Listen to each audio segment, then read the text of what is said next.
time here. A recent political article from Good Morning America on yahoo.com prompted Brian M. to respond with the following comment. Politics has evolved into a sporting event. My team against your team, with each team trying to win at any cost. It's not about what's best for the country, it's about winning. Now, I'll agree, politics in America has become polarized. However, by becoming an educated voter, you can avoid being manipulated and make informed political decisions. Today, I will discuss factors that cause voters to become polarized and misinformed, as well as the actions that you can take to help avoid being manipulated and misled. The first thing that I'd like to address is confirmation bias. Confirmation bias has fueled polarization and helped entrench people along party lines. We believe what we want to believe. It's human nature.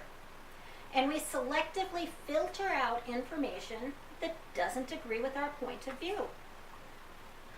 As noted in his 2014 article in the Huffington Post, Stephen Strauss notes that changes in the media have contributed to confirmation bias.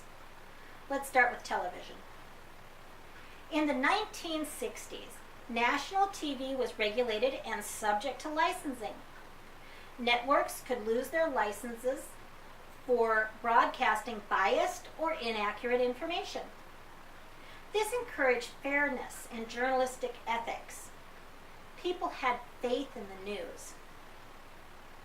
With the addition of cable and internet, news outlets are now able to cater to target markets. So you get to hear what you want to hear. For instance, the Huffington Post and MSNBC News tend to be viewed mostly by the left or by liberal consumers. Fox News is the network of choice for the right. The internet has also fed our bias by using technology to filter the information that we receive. In a 2011 TED Talk, Eli Pariser quoted Google's Eric Schmidt. "It will be hard for people to watch or consume something that has not, in some sense, been tailored to them." How does this happen? Search engines and websites use online filter bubbles. Basically, when you search something online, you click like, it will target your history, and then it will try to capture information that it thinks you want to hear. It's great for marketing. Not so great for gathering unbiased and complete information, especially on controversial topics. Another factor to consider: negative and misleading ads contribute to promoting fear, providing misinformation, and polarizing voters. Let's not forget, in the political process, lying is legal. Political ads are covered by First Amendment free speech. They do not have to be factual. They do not have to be truthful. Let that sink in just for a moment. Now, even when they're confronted with facts, people will still continue to believe the false information they saw in ads. Some examples of misinformation. In the 2008 North Carolina Senate race, Elizabeth Dole inferred that her opponent, Kay Hagan, was an atheist.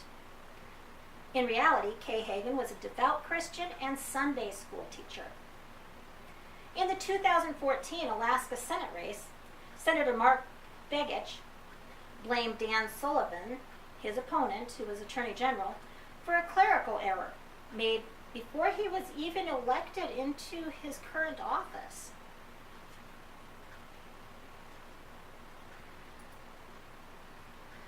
So, my advice on this is to do your homework. Don't fall for the hype. It's important to do your research on the candidates. There's quite a few different things and different resources that you can use to help get information on the candidates. This is a list of some of the tools that you can use. Review their campaign literature. Visit their website. Read the press reports. Listen to the speeches. Attend the debates. Look at the voting records. Who endorses the candidate? Who contributes money to them? And also, what kind of experience do they have? There's some great websites to help you find information. One is rockthevote.com. It tends to address young voters. However, it's got some great information. Also, the League of Women Voters at lwv.org has some great information. I'll post these links below my speech in the discussion board. I do want to kind of put out a word of caution for those who are convinced, I am a stout Democrat, and I always vote the party line. I'm a Republican and I vote the party line. That's fine, but you still should do your research.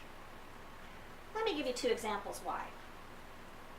In 1994, Steve Marshfield was elected to the Texas Appellate Court during a midterm election where there was a strong Republican turnout, with the majority of them voting a straight party ticket. Mr. Marshfield won the seat. After the election, however, it was determined that Mr. Marshfield lied about his background, lied about his legal experience, and lied about his prior criminal record. His election shows what can go wrong when parties fail to completely and competently vet their candidates, and when voters fail to research the candidate. In 2012, in the Kansas school board election, candidate Jack Wu ran as a Republican, even though his party disavowed him. He had moved to Topeka specifically to attend the Westboro Baptist Church, best known for its anti-gay rhetoric and for protesting the funerals of U.S. soldiers. He stated that his mission was to make a difference in this evil city of Topeka and this perverse state of Kansas. Now, even without the support of his party and the dubious distinction of being linked to what most would call a hate group, Mr. Wu carried almost 29% of the vote, with over 34,000 people casting a ballot for him. I wonder if people knew who they were really voting for. I hope that the information I have shared helps you make sound decisions as you cast your vote. Remember to look for opposing viewpoints. Media can be biased. Don't take political ads at face value. Verify your information and check the source. And remember, voting is a right and a responsibility. As Franklin Delano Roosevelt stated, democracy cannot succeed unless those who express their choice are prepared to choose wisely. In closing, I want to remind you, as Americans, we are all on the same team, so don't get carried away by the hype and the drama. Check your facts. Thank you.